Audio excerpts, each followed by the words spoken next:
Telangana express में दोबारा इस्तकबाल है। चलते हैं मजीद खबरों की जानिब। सुप्रीम कोर्ट ने मंगल को 2015 के माहसाना गुजरात फसादात केस में कांग्रेस लीडर हार्दिक पटेल को सुनाई गई सजा पर अबूरी रोक लगा दी है। जस्टिस एस अब्दुल नजीर और जस्टिस विक्रमनाथ ने मुतल्लिका फरीकैन के दलाइल सुनने के बाद पटेल की अपील पर समाअत मुकम्मल होने तक सजा पर रोक लगा दी। साल 2015 में पाटीदार बरादरी के लिए रिजर्वेशन का मुतालबे पर पाटिल की क़यादत वाली तहरीक के दौरान मुबैना तौर पर तशद्दुद हुआ था। इस वाक़े में गुजरात की हुक्मरान जमात बीजेपी के एक एमएलए के दफ्तर में तोड़फोड़ की गई। इस मामले में ट्रायल कोर्ट ने कांग्रेस के नौजवान लीडर हार्दिक पटेल को आगजनी, फसादात, इमलाक को नुकसान पहुंचाने और गैर कानूनी इज्तिमा जैसे जराइम के लिए मुजरिम करार दिया था। पटेल ने गुजरात हाई कोर्ट से ट्रायल कोर्ट के फैसले पर रोक लगाने की अपील की थी, लेकिन अदालत ने राहत देने से इनकार कर दिया था। हाईकोर्ट की जानिब से दरख्वास्त खारिज करने के बाद वो 2019 के इंतखाबात में हिस्सा नहीं ले सके थे। सुप्रीम कोर्ट से राहत मिलने से पटेल के इलेक्शन लड़ने में हायल कानूनी रुकावटें फिलहाल दूर हो गई हैं।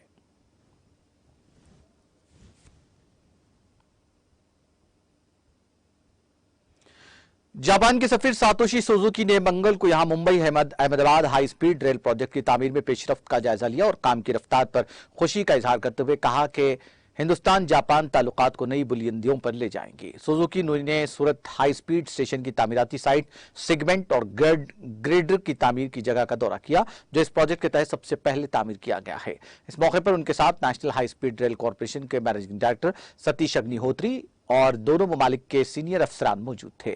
सुजुकी ने बाद में नामानिगारों को बताया कि high speed railway Hindustan Japan ताल्लुकात का एक अहम फ्लैगशिप प्रोग्राम है और जापान इस सिलसिले में अपनी जदीद तरीन टेक्नोलॉजी हिंदुस्तान को देगा ताकि हिंदुस्तान अपने दम और भी हाई स्पीड रेलवे बना सके। High speed railway project Hindustan और जापान के ताल्लुकात को नई बुलंदियों तक ले जाएगा। उन्होंने कहा कि जापान के नए वजीर आजम फोमियो किशिदा ने हाल ही में हिंदुस्तान का दौरा किया था और वजीर आजम के साथ इस मंसूबे का जायजा लेकर पेशरफ्त पर इत्मीनान का इजहार किया था। उत्तर प्रदेश में एमएलसी इलेक्शन 2022 के नताइज जारी कर दिए गए। एमएलसी इंतखाबात के नताइज में बीजेपी फायदे में रही, लेकिन 3 सीटों पर आजाद उम्मीदवारों ने उन्हें धक्का दिया है। वाज़ेह है कि एमएलसी की कुल 27 सीटों के लिए 95 उम्मीदवार मैदान में थे। यूपी कानून साज काउंसिल में कुल 36 सीटें हैं, जिसमें से 9 अरकान पहले ही बिला मुकाबिला मुंतखब हो चुके हैं। वाराणसी एमएलसी इलेक्शन में बीजेपी उम्मीदवार सिदामा पटेल हार गए। पार्टी कारकुनों को गद्दार करार देते हुए उन्हें शिकस्त का जिम्मेदार उन्हें बताया। उन्होंने कहा कि गिनती के दिन ब्रजेश सिंह की अहलिया अन्नपूर्णा सिंह के लिए बनाए गए एजेंटों में उनकी पार्टी के सीनियर ओहदेदार भी शामिल थे। बीजेपी उम्मीदवार सिदामा पटेल ने कहा कि ये जीत मनी पावर और पट्ठों की ताकत की है। वाज़ेह है कि वाराणसी वज़ीर आज़म नरेंद्र मोदी का हल्का इंतखाब है। आजमगढ़ माओ एमएलसी इंतखाबात में भी बीजेपी को शिकस्त हुई है। बीजेपी के बागी और आजाद उम्मीदवार विक्रांत सिंह रेशु ने यहां कामयाबी हासिल की। बीजेपी ने एसपी एमएलए रमाकांत यादव के बेटे अरुणकांत से शर्त लगाई थी। वाज़ेह है कि विक्रांत सिंह रेशु के वालिद यशवंत सिंह बीजेपी के एमएलसी रह चुके हैं। बीजेपी पहले ही यशवंत सिंह को 6 साल के लिए पार्टी से निकाल चुकी है। देवरिया कुशीनगर सीट से एसपी उम्मीदवार डॉक्टर कफील खान हार गए हैं। उन्हें बीजेपी के डॉक्टर रतनपाल सिंह ने शिकस्त दी है। हार के बाद कफील खान ने कहा कि जमहूरियत की शिकस्त है, किसी की जीत नहीं हुई। उन्होंने इल्जाम लगाया कि यहां लोगों को पैसे का लालच दिया गया और पुलिस इंतजामिया ने प्रधान बीडीसी मेंबरान पर दबाव डाला।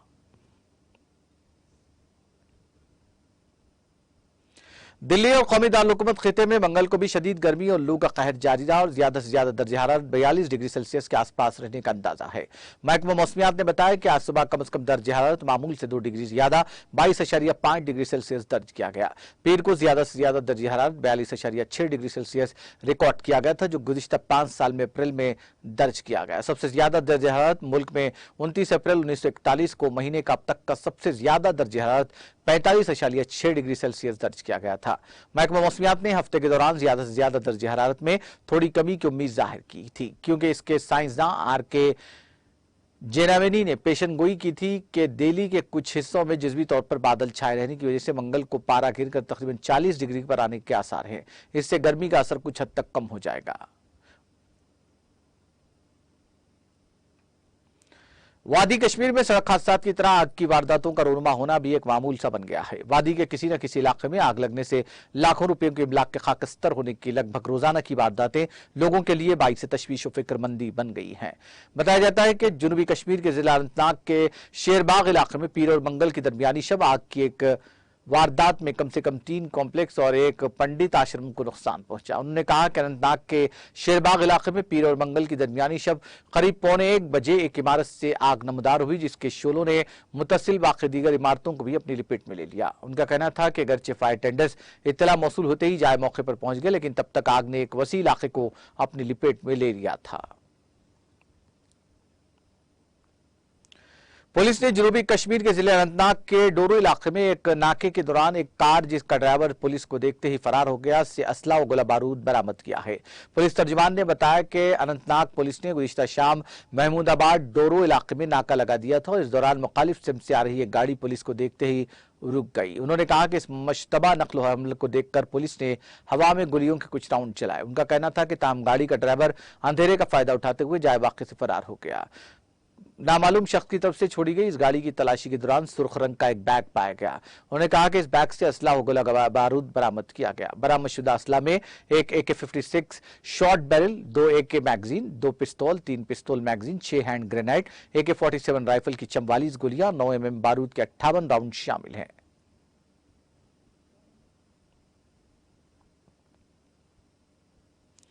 जापान ने यूक्रेन पर हमले के तनाजुर में 398 रूसी अफराद और 28 तंजीमों पर इजाफी पाबंदियां आयद कर दी हैं। जापान की वजारत खारजा ने यहां जारी एक बयान में कहा कि जिन अफराद के असासे जब्त किए जाएंगे उनमें रूस के सूबे डोमा से ताल्लुक रखने वाले वेल्दिश रिश्कन, वासली पेस्कोरिफ, प्यूटर टासलटाई, लिविनस्टल्की अरेना और दीगर शामिल हैं। बयान में कहा गया कि इसके अलावा फौजी एहलकारों, बहरिया के commander in chief Nikolai Yevmenov, बहरिया के first deputy commander in chief Vladimir Kasatonov, रूसी फौज के commander in chief Oleg Salyukov और दीगर पर पाबंदी आयद की गई है। पाबंदियों की फहरिस्त में JCNP के तखमाश, रियाजान डिजाइन, ब्यूरो ग्लोब्स और दीगर तंजीमें शामिल हैं। PDP सदर और साबिक वज़ीर आला महबूबा मुफ्ती का दावा है कि उन्हें शोपियान के हरमैन में एक कश्मीरी पंडित जिस पर हाल ही में हमला किया गया के घर जाने से रोकने के लिए मंगल के रोज खाना नजरबंद रखा गया। उन्होंने इल्जाम लगाया कि हुकूमत हिंद जानबूझकर गलत प्रोपेगेंडा कर रही है कि कश्मीरी में स्ट्रीम और मुसलमान पंडितों की कश्मीर से हिजरत के जिम्मेदार हैं। मौसूफ सदर ने ये बातें मंगल को अपने एक ट्वीट में कही। उनका ट्वीट में कहना था, मुझे खाना नजरबंद रखा गया क्योंकि मैं शोपियान एक कश्मीरी पंडित जिस पर हाल ही में हमला हुआ के घर जाना चाहती थी। उन्होंने कहा कि हुकूमत हिंद जानबूझकर गलत प्रोपेगेंडा कर रही है कि कश्मीरी मेन स्ट्रीम और मुसलमान पंडितों की कश्मीर से हिजरत के जिम्मेदार हैं।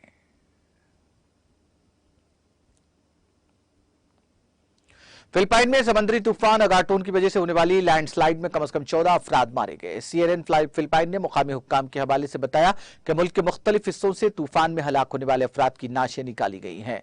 City disaster risk reduction and management office के ताजा तरीन रिपोर्ट में बताया गया कि फिलिपाइन के मशरकी साहिल पर 3 मुख्तलिफ शहरों में 14 अफराद मुर्दा पाए गए, जबकि 6 अफराद के लापता और 16 के जख्मी होने की इत्तला है। उन्होंने बताया कि तूफान की वजह से 7 गांवों के 100 से ज्यादा खानदानों को महफूज मकामात पर मुंतकिल कर दिया गया है। समुद्री तूफान अगाटोन इतवार को मुल्क के मशरकी साहिल से टकराया, जिसके बाद 60 किलोमीटर फी घंटे की रफ्तार से हवाएं चली। शदीद बारिश के बायस मशरकी सूबे समर समेत कई इलाकों में लैंडस्लाइडिंग हुई।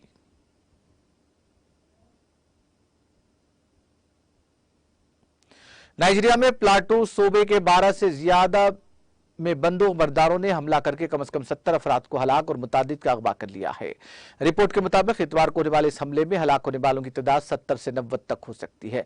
द इंडिपेंडेंट डेली ने सूबाई पुलिस के तर्जुमान ओबा गैब्रियल के हवाले से बताया कि मरने वालों की हतमी तादाद अभी मालूम नहीं हो सकी है। इतलात के मुताबिक खवातीन और बच्चों समेत कम से कम 70 देही अफराद को अगवा किया गया है और सैकड़ों मकानात को मिसमार कर दिया गया है। सैकड़ों लोग अपना घर बार छोड़कर जंगल में भाग गए हैं। इतवार को होने वाले इस हमले में बंदूक बरदारों ने कई घंटों तक कोहराम मचाया, लेकिन सिक्योरिटी फोर्सेस को पीर को इसकी इत्तला दी गई।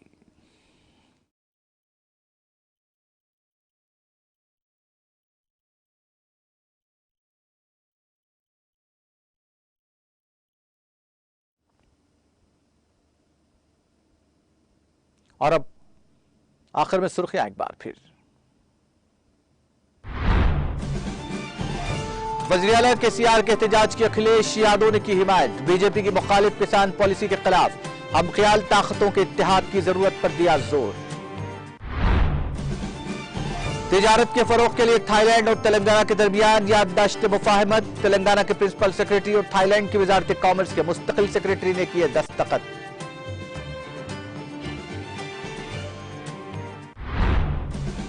बीवीएस कंपनी के मैनेजिंग डायरेक्टर ने रियासती वजीर केटीआर से की मुलाकात। हैदराबाद में सरमायाकारी करने से किया इत्तेफाक।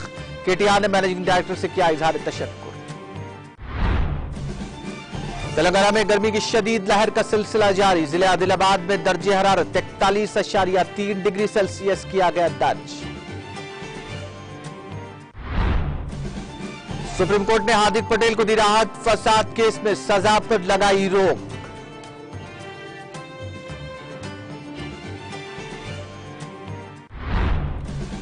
जापान हिंदुस्तान को तेज रफ्तार रेल की जदीद तरीन टेक्नोलॉजी देगा। Mumbai Ahmedabad high speed rail project की तामीर में पेशरफ्त का जायजा लेने के बाद जापान के सफीर का बयान।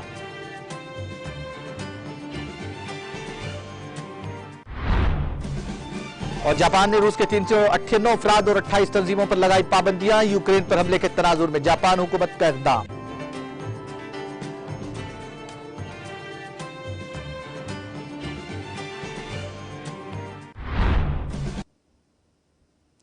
तेलंगाना एक्सप्रेस में फिलहाल इतना ही। मुझे और मेरी पूरी टीम को दीजिए इजाजत। ताजा तरीन अपडेट्स के लिए देखते रहिए टीटीवी।